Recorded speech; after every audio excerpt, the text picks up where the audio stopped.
What exactly is Azure AI Foundry? Is it just another service Microsoft added, or is it something bigger? Over the past year, Microsoft has been making AI announcements left and right. It's easy to feel lost. I'm Muro Peters from Microsoft Knowledge Nuggets. By the end of this episode, you'll know what Foundry actually is and why it matters. No marketing fluff. We'll break it down into clear parts, what it is, what's inside, and how it all connects. Why everyone is confused about the name. Confusion starts with the name. Foundry has gone through more name changes than I can count. First it was Cognitive Services, then Azure AI Services, then Azure AI Studio, then Azure AI Foundry. And as of late last year, it's officially Microsoft Foundry, same product, 4 or 5 names in about 3 years. That alone is confusing. But it gets more complicated. Right now, 2 versions of the platform run side by side. The classic hub-based architecture is the old way. The new Foundry project model is the modern version. Both live at the same URL, ai.azure.com. You go there and find a toggle button that switches between 2 completely different architectures. It's not just a new look, it's a different way of organizing everything underneath. This confuses beginners because when you search for help, you find articles about hubs and classic projects. Those articles are still accurate. Microsoft supports both versions. But the new features, agent capabilities, and everything Microsoft is investing in only come to Foundry projects. You could follow an old tutorial, set up a hub, and then discover you can't use the latest tools. That's a real headache. So here's my advice. Ignore the old stuff. Modern Foundry is where Microsoft is putting everything. If you're starting fresh today, skip the hubs and go straight to Foundry projects. That's where the new capabilities live. So what Azure AI Foundry actually is. Let's start from scratch. What is Azure AI Foundry? It's a unified platform for building, testing, and deploying AI applications all in one place. That's the simplest definition. Think of it like a factory. Raw materials come in, models, data, tools. Finished applications come out, chatbots, copilots, automation agents. You don't build the factory yourself, Microsoft runs it. You just walk in, grab what you need, and start building. This isn't a single product like Word or Excel. Foundry is a container that holds models, tools, projects, and security. Create one Foundry resource and you get the entire model catalog. Thousands of models. You get agent building tools, testing playgrounds, evaluation tools, and security, all bundled together. Now, here's a key distinction. Foundry is for developers. If you write Python or C++, if you want to build custom AI solutions with code, this is your platform. Looking for a low-code, drag-and-drop experience? That's Copilot Studio, a different tool for a different audience. Both are valid. Before Foundry, building an AI application on Azure meant provisioning separate services. You'd set up Azure OpenAI Cognitive Services, Azure Machine Learning, Azure AI Search, then write custom code to stitch them together. A lot of work. Foundry replaces all that, create one resource, and everything is already connected. Models are there, tools are there, security is built in. You just start building. That's the point. It's not about adding another tool, it's about removing the friction of managing a dozen separate services. The key organizational unit, Foundry Projects. So you've got your AI factory. But a factory needs organization. That's where Foundry Projects come in. A Foundry project is an isolated workspace for a specific AI solution. If Foundry is the factory, projects are individual workbenches. Each has its own tools, materials, and workers, without interfering with each other. The team building a customer support chatbot won't accidentally mess up the HR assistant project. What lives inside a project? Its own model deployments, agents, knowledge stores, evaluations, and monitoring. Everything you need for one solution, all in one place. Here's the core structure. Projects live inside a Foundry resource. The resource is the billing and security boundary, the building. Projects are the rooms inside. One building, one front door, one security desk, one bill. But each room has its own purpose and its own team. For example, a company called Contoso builds 3 AI solutions: a customer support agent, an HR assistant, and a document processing system. With Foundry, they create one resource for the whole company, then they create 3 projects inside it. Each project has its own models, agents, and knowledge stores. Teams work independently without stepping on each other's toes. This matters because different teams need different access. The customer support team doesn't need to see HR documents. The document processing team doesn't need refund policies. Projects give you that isolation. At the same time, IT keeps central control, managing one resource, one security policy, one budget. Team autonomy with central governance. The heart of Foundry, the model catalog. Think of it this way. Every project needs a brain. In Foundry, that brain lives inside the model catalog. Over 11,000 models, and that's not a typo. You get OpenAI models like GPT-4o and GPT-4.1, Meta's Llama family, Mistral, DeepSeek, Microsoft's own Phi models, Anthropic's Claude, Cohere, models for text, images, code, and embeddings. Right now, this is the largest model catalog you'll find on any cloud platform. Let's break those into 2 basic types, large language models and small language models. Large ones have billions of parameters. GPT-4 has over 1 trillion, so they can handle complex reasoning, creative writing, and nuanced conversation, but they're expensive and slow. Small models have far fewer parameters. Microsoft's Phi 3 has about 3.8 billion. tiny compared to GPT-4, but it's fast and cheap.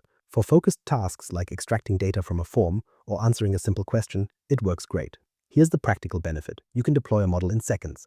Pick one from the catalog, click deploy, and it's ready. No provisioning hardware, no configuring networking, no waiting hours for setup, seconds. And before you commit, you can test it in the playground. Try different prompts, adjust settings like temperature and max tokens, see responses instantly. It's a test drive before you buy the car. You're not locked into one model, and that's a huge advantage over using OpenAI's API directly. With Foundry, you can use GPT-4o for complex reasoning where quality matters, Phi for simple classification where speed and cost matter, and Meta's Llama for compliance if you need to run models in your own data center.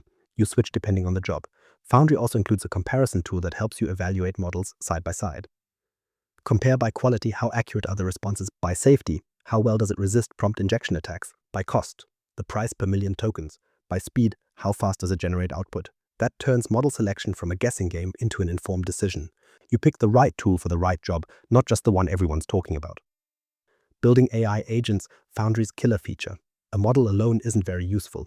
You can chat with it in the playground, ask questions, see what it generates, but that's just a conversation. The real magic happens when you build something that can actually do things, and that's where agents come in. An agent is more than a chatbot. A chatbot answers questions. An agent takes action. It can search the web, read files, run calculations, remember what you told it last week, and follow a set of instructions. It's like having an assistant who doesn't just talk, they actually get stuff done. Foundry gives you 5 components to build an agent. Let me walk through each one. First, instructions. This is where you tell the agent what it should do and how it should behave. Think of it like a job description. You might say, you are a customer support agent. Be friendly and professional. Only answer questions about our return policy. If you don't know the answer, say so and escalate to a human. Without instructions, the agent does whatever the model feels like. With instructions, it has a clear purpose. Second, the model. This is the brain. It processes every request and generates responses. You pick which model to use, GPT-4o for complex reasoning, Phi for simple tasks, whatever fits.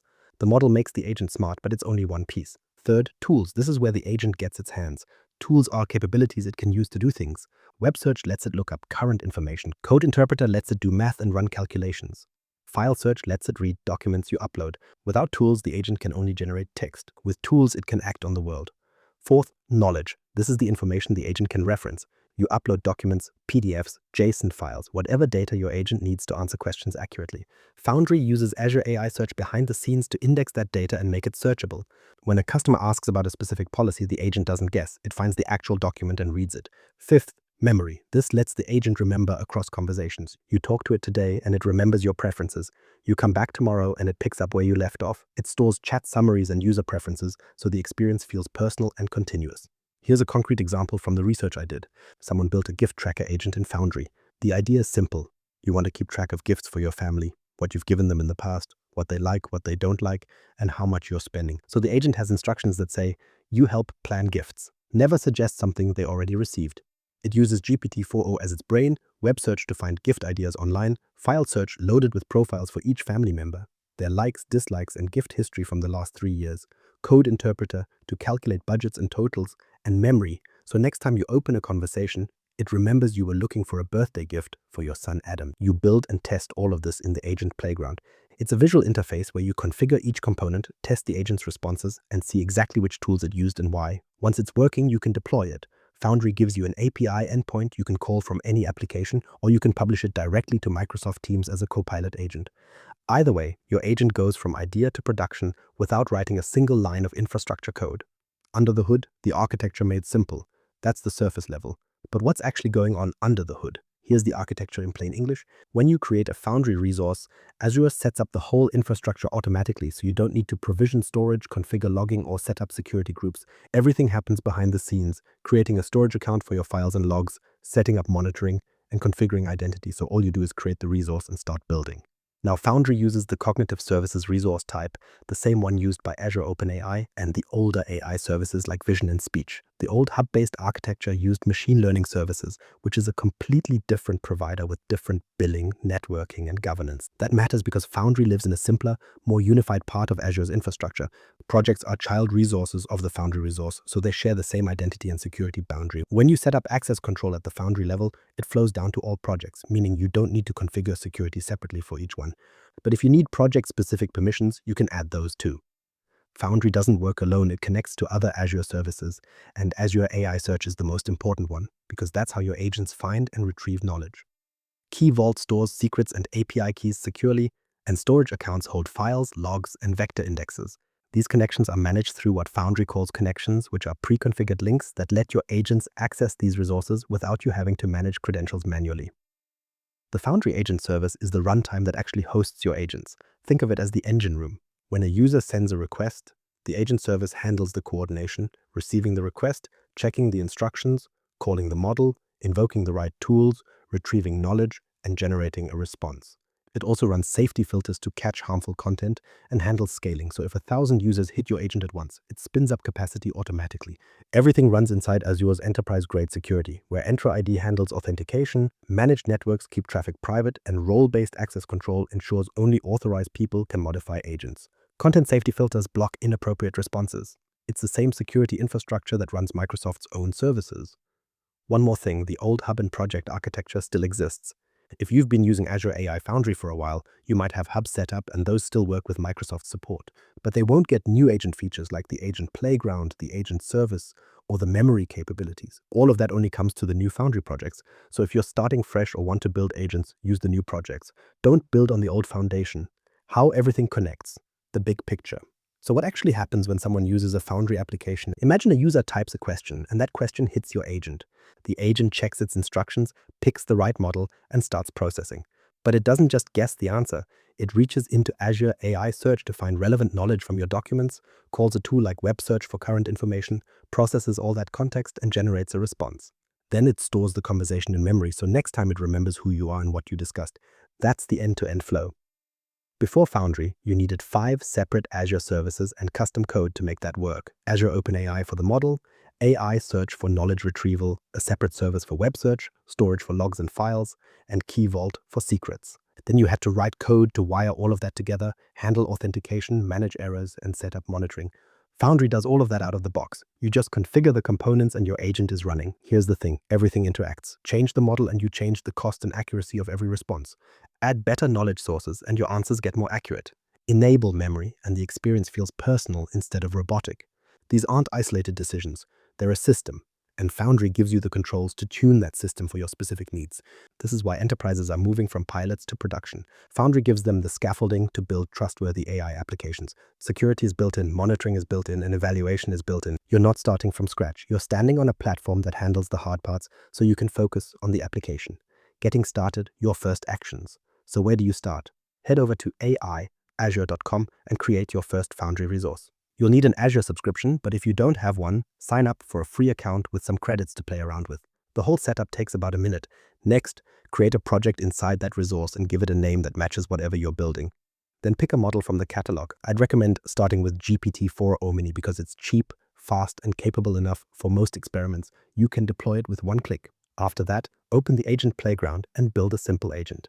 Give it instructions like, you are a helpful assistant that answers questions about company policies. Then add web search as a tool. Test it by asking a question and watching the trace to see which tools it used and why. Don't try to build everything at once. Pick one use case, maybe a document Q&A bot that answers questions about your company handbook, and start small. Get it working, then expand from there. Add file search with actual documents, add memory so it remembers users, and add code interpreter if you need calculations. Here's the thing, Foundry includes a built-in AI chatbot that answers questions about the platform itself. If you get stuck, ask it things like, what models are available in my region? Or, how do I add memory to my agent? It searches the documentation and gives you an answer instantly, like having a support engineer built right into the portal. So that's the system, a unified platform that takes models, projects, agents, knowledge, and security and wraps them all into something that works together. When you see how everything integrates, the confusion falls away. Foundry isn't just another tool, it's the workshop where you build AI applications. Here's the bottom line. Your biggest win today is simple. Create a Foundry project and build one agent. That's it. If you found this helpful, subscribe for more plain English breakdowns like this and share this episode with someone who's also confused about Microsoft's AI lineup. They'll thank you for it.